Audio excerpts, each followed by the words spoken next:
πώς μπορούμε μία εκτύπωση ενός σχεδίου που θέλω να το δουλέψω ντεκουπάζ, αλλά δεν το έχω εκτυπώσει σε λεπτό φύλλο, πώς μπορώ να το μετατρέψω σε φύλλο κατάλληλο για να το επεξεργαστώ ως εικόνα ντεκουπάζ.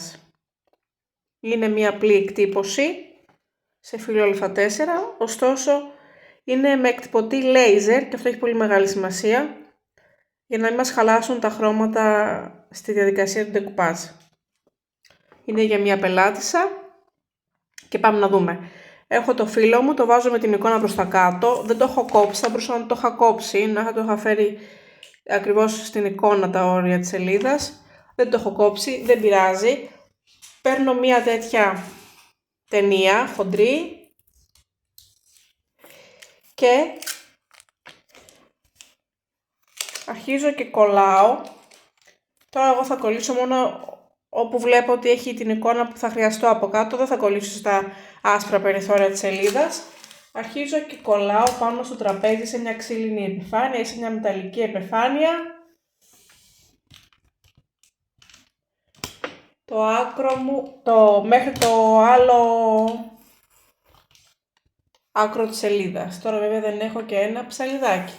Μισό λεπτό να φέρω.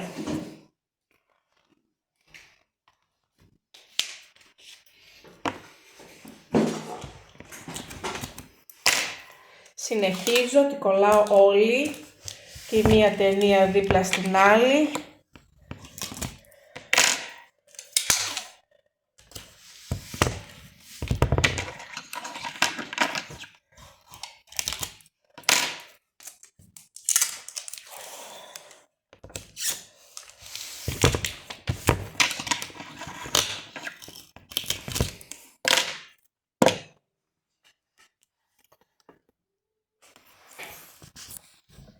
Έχει γίνει κάπως έτσι. Το έχω κολλήσει ακριβώς πάνω στην εικόνα που θέλω να χρησιμοποιήσω, έτσι.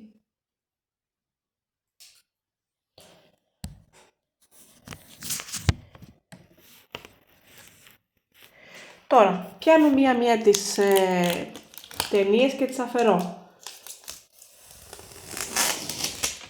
Κοιτάξτε πώς βγαίνει.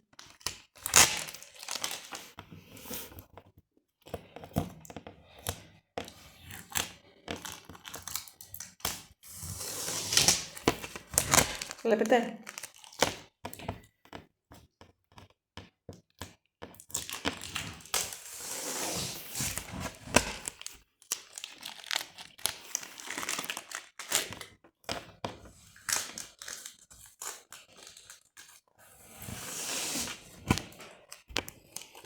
Επομένως, η εικόνα μου στο πίσω μέρος, εκεί που έχει την ταινία και την έχω αφαιρέσει, τώρα είναι πιο λεπτό το φύλλο.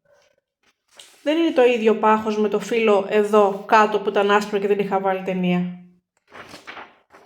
Και είναι έτοιμη να τη χρησιμοποιήσω για ντεκουπάζ. Ένα μικρό κολπάκι.